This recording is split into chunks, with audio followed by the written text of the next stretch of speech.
Hello everyone. Welcome back. I'm sitting here looking out my sliding door window. Oh, and there's the first snowflake on April 15th. It's crazy, isn't it? Okay, so back to Gangsta Granny at last. Chapter 19, A Small Explosive Device. The next morning, as Mom and Dad went through song after song to select some music for their son's upcoming dance competition, Ben sneaked out of the house and cycled to the hospital. When he finally found Granny's ward, he saw that there was a bespectacled doctor perched on her bed. Nevertheless, he raced over excitedly to see the old lady so he could share the plan with her. The doctor was holding Granny's hand and talking to her slowly and quietly. "Just give us a moment alone, please, Ben," said Granny. "The doctor and I are just talking about, lady things." "Oh, okay," said Ben. He sloped back to the swing doors and leafed through a sickly-looking copy of Take a Break. Must be a magazine. The doctor passed him and said, "I'm sorry," before leaving the ward. Sorry, thought Ben. Why is he sorry? And he walked tentatively over to his Granny's bed. Granny was dabbing at her eyes with a tissue, and when she saw Ben approach, she stopped and shoved it back up the sleeve of her nightdress. "Are you okay, Granny?" he asked softly. "Yes, I'm fine. I just have something in my eye." "Then why did the doctor say, 'I'm sorry' to me?" Granny looked flustered for a moment. Well, I imagine he was sorry that he wasted your time in coming here. There's absolutely nothing wrong with me, it turns out." "Really?" "Yes, the doctor gave me the test results. I'm fit as a butcher's dog." There's a phrase I've never heard before. Maybe that's a British thing. Ben hadn't heard that expression before, but he imagined it must mean very, very fit. "That's brilliant news, Granny," exclaimed Ben. "Now I know you said no before." "Is that what I think it is, Ben?" asked Granny. Ben nodded. "I said no 100 times. "Yes, but what, young man?" "I've found a weakness in the Tower of London, and I have spent all week working on a plan of how we can steal the jewels.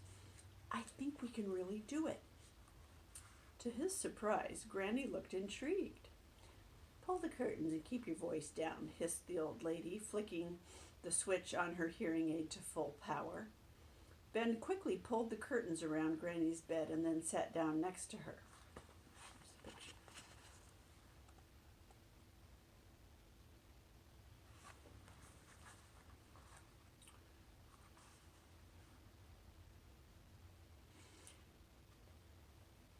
"So, at the stroke of midnight, we swim across the Thames in scuba diving gear and locate the ancient sewage pipe here," whispered Ben, showing her the detailed diagram in the back of the issue of Plumbing Weekly.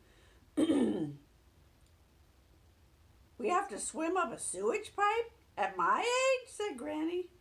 "Don't be daft, boy." "Shh, keep your voice down," said Ben. "Sorry," whispered Granny. "And it's not daft, it's brilliant. The pipe is wide enough. Look here." Granny lifted up from her pillows and moved closer to the page in Plumbing Weekly. She studied the diagram. It did indeed look wide enough. "Now, if we swim up the pipe, we can get inside the tower undetected," continued Ben. "Everywhere around the perimeter of the building, there are armed guards and security cameras and laser sensors. Take any other route in, and we wouldn't stand a chance." Yes, but how the blazes do we get into Jewel House where the jewels are kept?" she whispered. "The sewage pipe ends here at the privy. I beg your pardon? The privy. It's an old word for toilet. Oh, yes, so it is. From the privy, it's a short run. Ahem! A short walk across the courtyard to Jewel House. At night, the door to the house is, of course, locked and double locked. Probably triple locked. Granny didn't seem that convinced. Well, Ben would have to convince her. The door is solid steel, so we'll drill out the locks to open it. But the crowns and the scepters and all the gubbins, we surely must be kept behind the bulletproof glass, Ben. Yes, but the glass isn't bomb-proof. We'll set off a small explosive device to shatter the glass. An explosive device? Spluttered Granny. Where on earth are we going to get that from? I swiped a few chemicals from science class, Ben replied with a smirk. I'm pretty sure I can create an explosion big enough to get through that glass. But the guards will hear the explosion, Ben. No, I'm sorry. That's never going to work, exclaimed Granny, as quietly as she could. Well, I thought of that, said Ben, momentarily delighted in his own ingenuity. You need to board a train to London earlier that day, posing as a sweet old lady. I am a sweet old lady, protested Granny. You know what I mean, continued Ben with a smile. From the station, you take the number 78 bus all the way to the Tower of London. Then you give the beef-eater guards chocolate cake with something in it to make them sleep. Oh, I could use my special herbal sleeping tonic, said Granny. Yes, fantastic, said Ben. So the guards eat the chocolate cake, and by nighttime they will be fast asleep. Chocolate cake, protested Granny. Surely the guards would prefer some of my delicious homemade cabbage cake. Ben squirmed. He didn't want to upset Granny, but there was no way anyone would eat a piece of Grammy's cabbage cake unless they were intimately related to her. And even then, they would probably spit it out when she wasn't looking. I think a chocolate cake from the supermarket would be better. Okay, so here's the Granny's recipe for cabbage cake. Take six large moldy cabbages. Mash up the cabbages with your potato masher. Put the cabbage mush into a baking tray. Bake in the oven until your whole house smells of cabbage. Wait for a month for the cake to go stale. Slice and serve. Sick bucket optional. Well, you seem to have thought of everything. I'm very impressed, you know. The idea of using that old pipe is genius. Ben flushed with pride. Thanks. But how did you know about it? They don't teach you that stuff at school, do they? About sewage pipes and that? No, said Ben. It's just I've always loved plumbing. I remember the old pipes being in my favorite magazine. He held up Plumbing Weekly.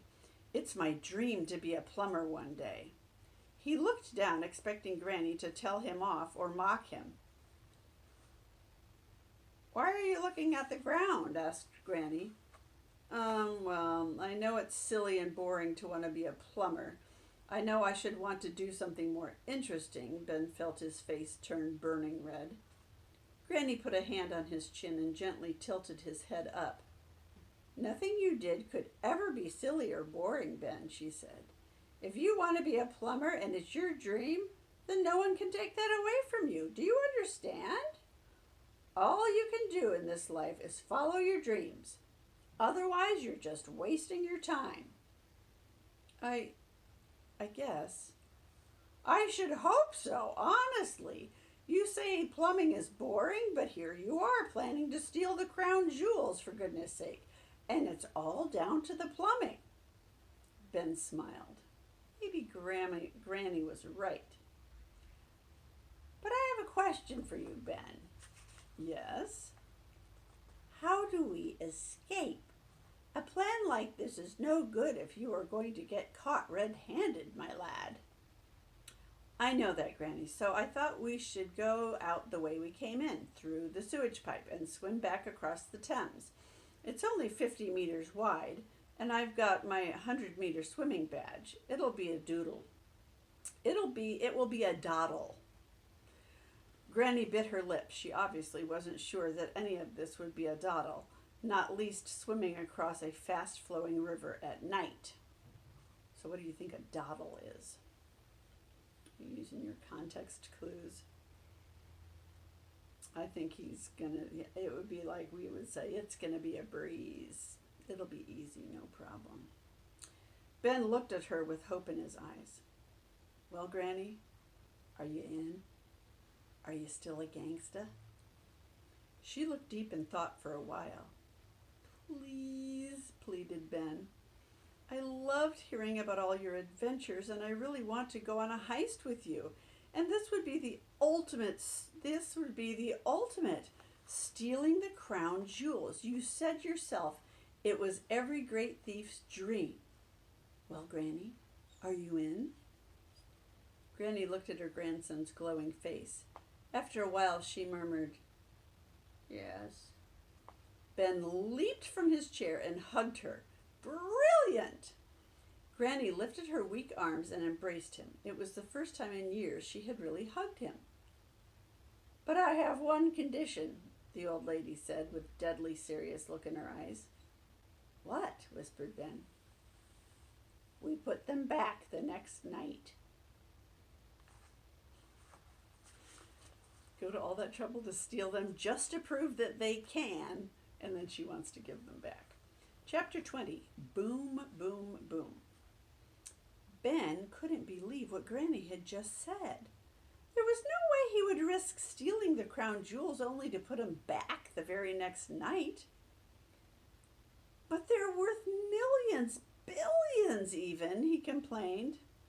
I know, so we'd definitely get caught if we tried to sell them, replied Granny. But no buts, boy. We put them back the next night. Do you know how I evaded prison all these years? I never sold a thing. I just did it for the buzz. Like for fun. But you kept them, though, said Ben. Even if you didn't sell them, you've got all those jewels in your biscuit tin. Granny blinked. Yes, well, I was young and foolish then, she said. Now I have learned since that it was wrong to steal. And you need to understand that, too. She gave him a fierce look. Ben squirmed. I do, of course I do. It's a brilliant plan you've put together, Ben. Honestly, it is. But those jewels don't belong to us, do they? No, said Ben. No, they don't.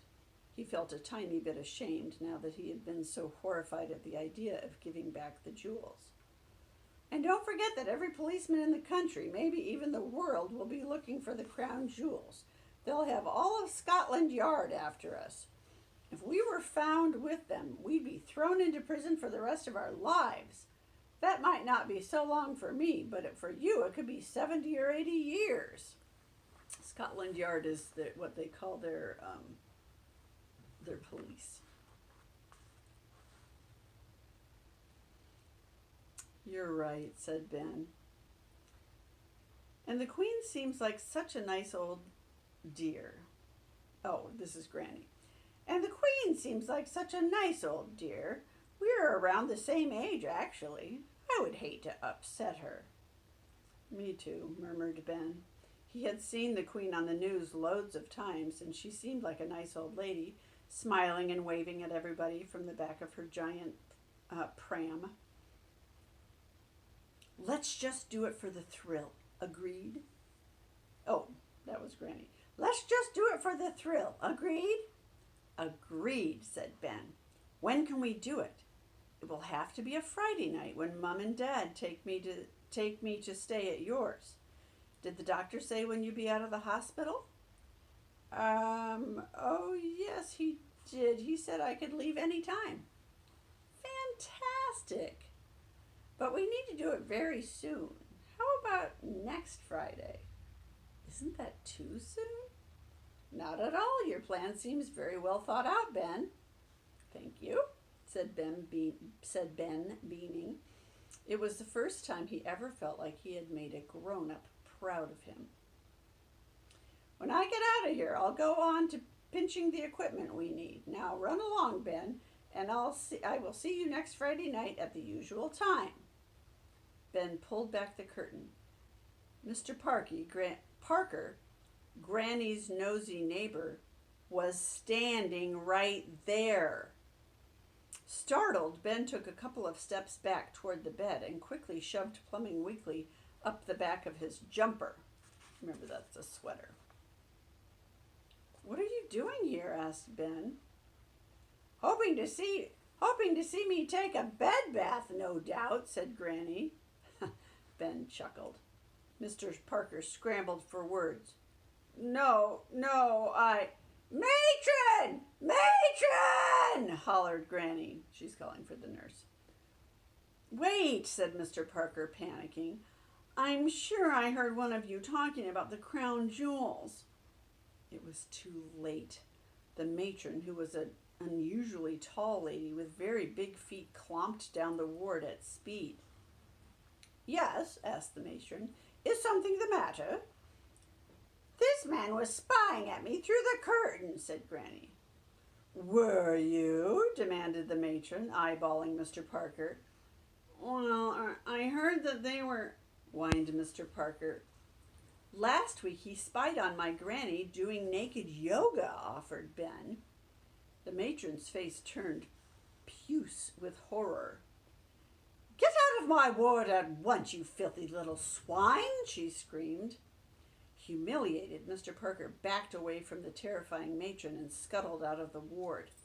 He paused at the swing doors and yelled back to Granny and Ben, You haven't seen the last of me, before rushing out. Please let me know if that man comes back, the matron said, her face returning to a more normal shade. I will, replied Granny before the matron returned to her duties. He could have heard everything, hissed Ben. Maybe, said Granny. But I think the matron scared him off for good. I hope so. Ben was very worried about this unfortunate development. Do you still want to go through with it? Asked the old lady. Excuse me.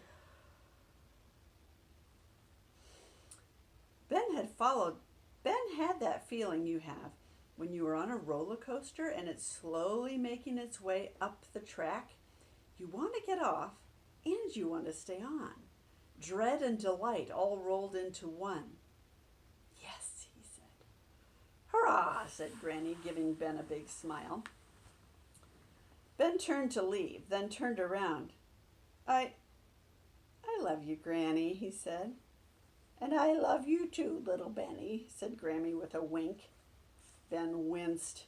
He had a Gangsta Granny now, and that was great, but he was going to have to teach her to call him Ben. Ben ran along the corridors, his heart beating incredibly fast. Boom, boom, boom. He was electrified with excitement. This 11-year-old boy, who had never done anything notable in his life except once been sick on his friend's head on the big wheel at the local fun fair, he was going to take part in the most daring robbery the world has ever known. He ran outside the hospital and began fumbling with his keys to unlock his bike from the railing. Then, looking up, he saw something unbelievable. It was his granny. That in itself was not unusual, but this was. Granny was abseiling down the side of the hospital. See, she's got ropes or like sheets tied together to be a rope. I've never heard that word, abseiling. I'll have to look it up later.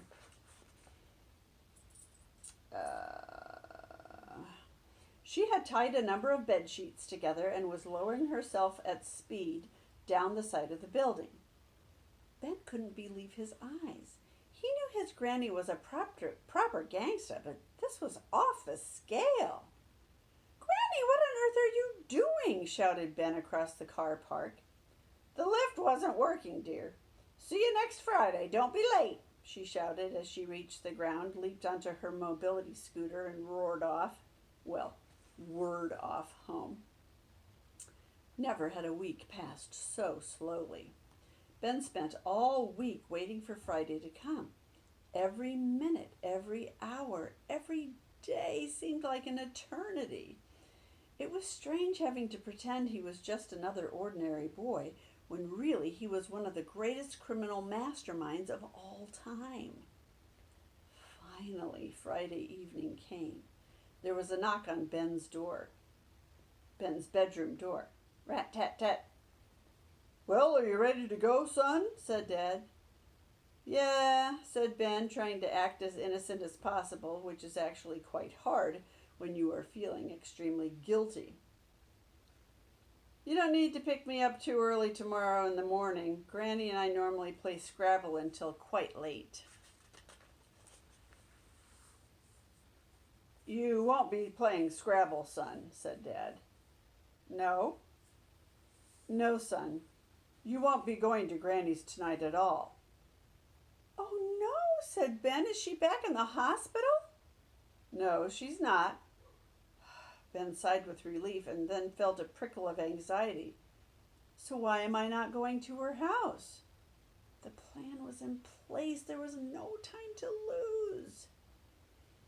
Because, said Dad, tonight it's the Under 12 Dancing Championships, and it's your big moment to shine.